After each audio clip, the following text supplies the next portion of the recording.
ओम नमः शिवाय। दोस्तों, स्वागत है आप सभी का आपके अपने चैनल खुशहाल ज़िंदगी में। वो आपके बहुत सारे कमेंट आ रहे हैं और आप में से किसी ने पूछा है कि पशुपति व्रत में आप सुबह की जो थाली ले जाते हैं उसमें थाली में आपको क्या क्या रखना चाहिए, तो आइए जानते हैं। सबसे पहले आप पूजा की थाली में रख लें बेलपत्र। आप 5, 11, 21 जितना आपको मिल जाए आप उस हिसाब से रखें। बेलपत्र को आप रविवार के दिन ही धोकर साफ करके किसी कपड़े में लपेट कर रखें, फिर सोमवार को आप इस्तेमाल करें। इसके बाद आप रख लें दुर्वा। दुर्वा भगवान भोलेनाथ को बहुत ही प्रिय होता है, तो आप दुर्वा आसानी से मिल भी जाता है, तो आप दुर्वा रख लें। और जिन लोगों को बेलपत्र नहीं मिलता है तो बेलपत्र के बिना भगवान भोलेनाथ की पूजा कैसे करनी चाहिए, इस पे भी मैंने वीडियो डाला हुआ है, आप वहां पे जाके देख सकते हैं। अब आप थाली में थोड़े से पुष्प रख लें, जो भी भगवान भोलेनाथ को प्रिय पुष्प आपको जो भी मिल जाए, जैसे कि कनेल का, बेला का पुष्प, मदार का, धतूरे का, जो भी मिल जाए आपको वो आप कुछ पुष्प रख लें। अब भगवान भोलेनाथ के अभिषेक के लिए पंचामृत आप चाहे तो घर पे ही एक पात्र में पंचामृत बना लें।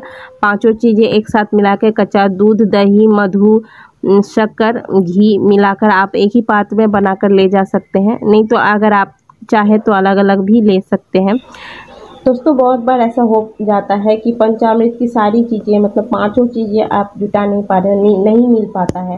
कभी दही नहीं मिल पाता है, कभी कच्चा दूध नहीं हुआ, तो ऐसे में आप चिंता ना करें, आप बिना पंचामृत के ही आप पूजा करें, कोई बात नहीं है। इसके बाद आप भगवान भोलेनाथ को चढ़ाने के लिए चंदन और अक्षत ले लें।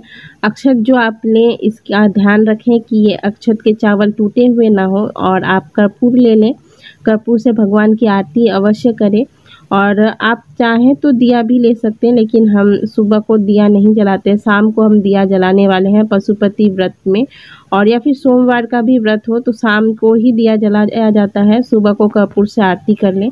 और 5 तरह का कोई भी फल, आप चाहो तो एक ही फल को 2 या 3 करके दे सकते हैं, या फिर 5 तरह के फल। इसके बाद आप 1 लोटा में गंगा जल रख लें।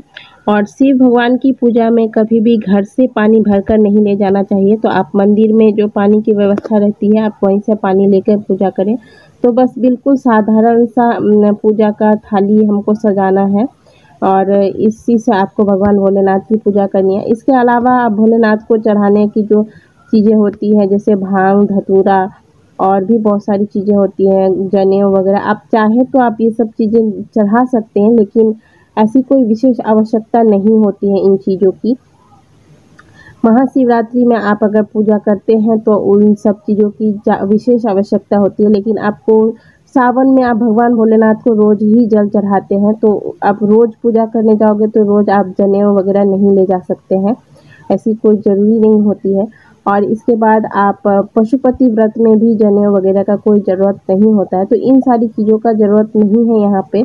आप चाहे तो मिठाई वगैरह ले सकते हैं। तो दोस्तों, यहाँ पे हमारी पूजा की थाली तैयार है। और ये आप पशुपति व्रत हो या फिर सावन का सोमवार हो या फिर ऐसे सामान्य सोमवार हो, आप इन तीनों पूजा में इस तरीके से थाली तैयार कर सकते हैं पूजा के लिए। और इसी से आप पूजा अर्चना करें और भगवान भोलेनाथ को प्रसन्न करें। पशुपति व्रत में आप इस बात का ध्यान रखें कि आप ये थाली जब लाएं तो आप घर पे लाकर इस थाली को आप धोएं नहीं, इसी थाली में आपको शाम को भी पूजा करना है। जबकि सामान्य सोमवार हो या सावन का सोमवार हो, इसमें इस नियम का कोई खास ज़रूरत नहीं है। दोस्तों, आशा करते हैं कि दी गई जानकारी आपको अच्छी लगी हो। अगर अच्छी लगी है तो कमेंट बॉक्स में ओम नमः शिवाय ज़रूर लिखें। मिलते हैं आपसे अगले वीडियो में, तब तक के लिए ओम नमः शिवाय।